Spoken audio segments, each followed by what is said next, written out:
Welcome. In these slides, what we're going to look at is we're going to look at some books that you are required to look for as part of your wider reading. Now, this will help you when you go into Year 11-12 studies because you'll be required to find extra books to read and to comment on when you're doing assignments and exams. So let's just go through a couple of books from the beginning, a couple of examples of what you should be looking for, and really anything else that you're required to know for when you're looking for additional materials, for when particularly you get to HSC. So each week for us, what I'm asking you to do is to try and read at least one book. Now, in our guides, we have some samples of books for you to have a look at, and you can mainly choose from these books. First of all, they give you a very, very good guide to the kinds of books you should be looking for, and second of all, most of them are very good reads. So it's a very good idea to at least pick one of them each week, but also to have a look at some of the books from other guides in other weeks to see what sorts of books that you first of all are interested in, and second of all, what ones are going to be very good for you to be able to look back on and refer to when you're studying them later on in your HSC. Now, some of these books as well are also part of HSC already, so you may end up being lucky enough to get one of those books to study in your HSC year. We've also got the idea of additional sources that you need to use for when you do get to your HSC. So on top of the prescribed text that you get given, the one that you will be studying in class, one of the things that you'll also be required to do is find some additional materials. Now, additional materials basically means that what you need to find is either a book or a film or an extended poem or something along those lines, which will be helpful for you to elaborate on and expand upon whatever argument you have for the book you have read. So it's a good idea to just start reading in general now, to pick up some books that you might not necessarily be comfortable in reading, and just going out and enjoying reading books. So when you do that, you'll actually find that the more you read these kinds of books, the better you get at understanding the language, and particularly the more technical and complicated books. And also, you can say that you are somewhat studying as well, because you're learning a lot about language at the same time. So it's a very good way to not only study, but chill out at the same time.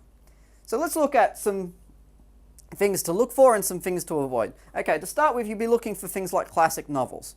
So the ones in bookshops, you usually see them in big classic sections, the books that you probably would have heard of the titles before.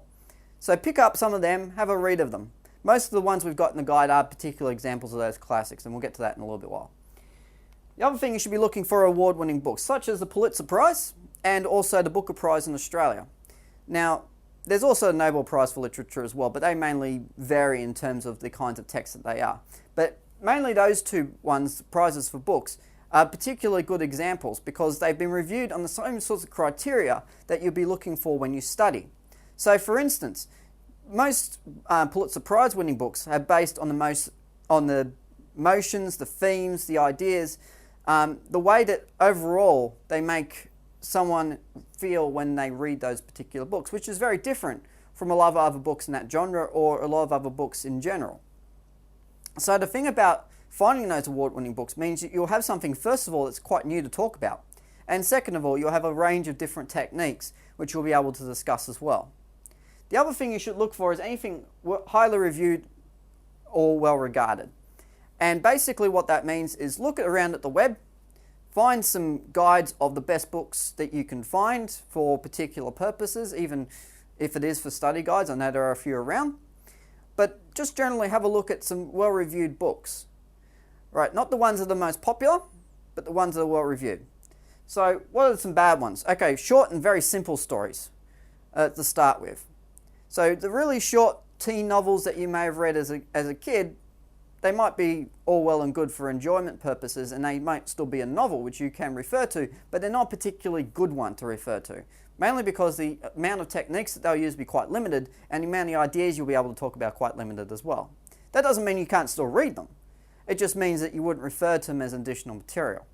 The next thing to look at, or to avoid should I say, is children's books. So, as I mentioned before, anything more towards the teen market. So we're assuming by now that you're not using picture books as your reference point. However, we also don't want you using teen novels that you would have read as a 12 or 13-year-old either.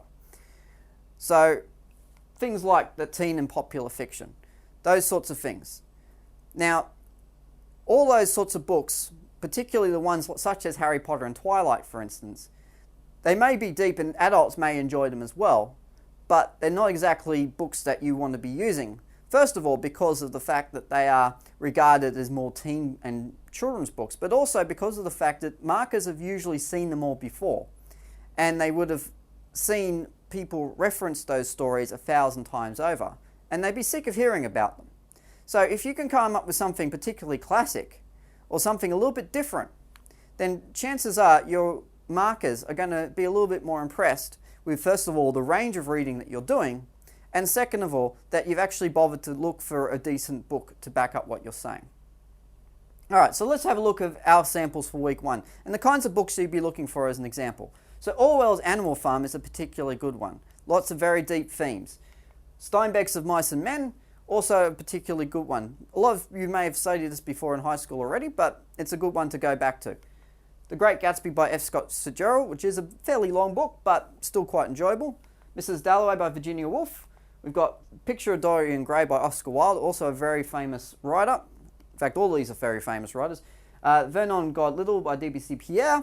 The Interpreter of Maladies by Lahiri. I'm not going to try and say her first name. And we've also got Huckleberry Finn, Mark Twain, and Oliver Twist, Charles Dickens. All right, you would have heard a lot of these books before, and that's because of the fact that they are classic books. And they are ones that are very, very good to refer to. And the thing is, your marker would have probably read a lot of these as well. I've read most of these too. I haven't read some of them, but I've read most of them. And so they're a very good thing to have as a particular reference point, and something that you can use, and something that you can just enjoy and go back to over and over again. So do I need to do anything else? Well, at this stage, no, you don't. All I'm asking you to do is just to read and enjoy each book, to get a feel for the things that you're kind of going to get in senior studies. So there's not really anything else that I really would expect you to do at this particular point in time, especially given the amount of workload that you'll have in your senior studies. You probably won't have a lot of time in your free time, go off and do more English work. And certainly not expecting you to do that. What we're expecting you to do is just to have a look at them, to be able to read them, be able to understand them, even in a limited sense. You're not going to completely understand every book. And it's foolish to think that you'll be able to understand every single section, every theme and every metaphor and every idea of every story, because some of them are deliberately used so that they're not easily understood. And even those which are potentially understood can be debated in terms of their actual meaning. So really, it's just a case of just reading them for now. Of course, you can do things as well, like take notes on vocabulary if there's a word you don't understand the meaning on, and reflect on it. So finding something that is, well, interesting about it, something that you can talk about, something that will stay with you for a longer period. So something that you learned or something that you felt about the book. A way that perhaps if it's a story that's taught you a bit about history or a bit about culture, you can reflect upon those lessons and use them as part of your wider and general reading and writing. Now, can I lie about reading the books? Well, of course. We're not going to know if you write down at the end of each week that you've done a particular book, but it just won't be helping you very much. So, yes, more than welcome to lie. We're not going to ask questions of you. However, that's not going to be helping your studies at all. So, it might sound like a bit of a lecturous point, but the thing is, what it does is it shows to yourself at the very least, and this is mostly what you're doing this sort of thing for, is you're showing yourself that you're willing to put effort in, and that you're willing to put an element of achievement, a standard, a goal that you want to set yourself to achieve well in English. And that's ultimately what you should be looking for in yourself as an English student, or as a student in any subject for that matter. And it shows that you're completely committed to furthering yourself and to get a very good mark in the subject that you're studying. So while you can pretend to read books, and I've come across students who 1,000 times have done that, it's not helping them at all. And it's certainly, when they do get up to reading those texts in class, they suddenly go, oh, I really wish I read that book before. Or when they run out of things to write about for additional materials, they kind of wish then that they had read extra books. So it's a very good idea that even if you don't really read them seriously, that you still at least have a go at reading them. Now, If I don't want to choose any of those books, where do I find it? Well, Google, as I said, Dr. Google, in fact, is a very good starting point. Look for classic text guides, reviews, those sorts of things. So as I mentioned before, those indicators for what makes a very good book, have a search for those kinds of books. Have a look for Pulitzer Prize and Booker Prize winning books. Have a look for classic books. Have a look at a bookshop if you can find one. The other thing that you should be avoiding looking at is bestsellers list. Now, they may indicate what a popular book is, but that doesn't necessarily mean they're a great book. For instance, a lot of very well selling publications are things like cooking guides and self-help and motivational books. They're not particularly great for HSC study. So avoid bestsellers lists as much as you can, even ones to do with popular fiction, because a lot of those will be sort of popcorn books, same as popcorn movies, ones that people read to enjoy, to escape, but don't really provide the sort of depth and insight that you'll be needing for an additional HSC text. So that's mainly what you'll be looking for. But of course, if you can look at a library or a bookshop as well, great, go for it.